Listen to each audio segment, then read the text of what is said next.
ایک طرف ہے فَمَنْ يَعْمَلْ مِثْقَالَ ذَرَّةٍ خَيْرًا يَرَهُ وَمَنْ يَعْمَلْ مِثْقَالَ ذَرَّةٍ شَرًّا يَرَهُ۔ اب یہ کہ فَيَغْفِرُ لِمَنْ يَشَاءُ وَيُعَذِّبُ مَنْ يَشَاءُ، اللہ قادر ہے نا، اللہ قادر مطلق ہے، جو چاہے سو کرے۔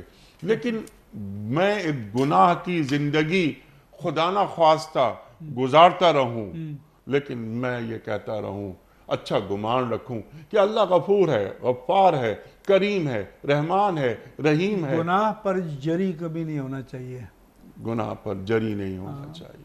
بتقاضۂ بشری گناہ سرزد ہو سکتا ہے، گناہ سرزد ہو سکتے ہیں، جی لیکن ہر گناہ کے بعد اللہ سے معافی مانگنی چاہیے، توبہ کرنی چاہیے، اور کبھی جری نہیں ہونا چاہیے۔ اسے فرمایا کہ ما اصر من استغفر، جس نے اللہ سے بخشش مانگ لی تو گویا اس نے گناہ پر اصرار نہیں کیا۔ وَلَمْ يُصِرُّوا عَلَى مَا فَعَلُوا، اللہ اکبر، وَلَمْ يُصِرُّوا عَلَى مَا فَعَلُوا، وہ اپنے گناہوں پر اصرار نہیں کرتے، جواز نہیں ڈھونڈتے۔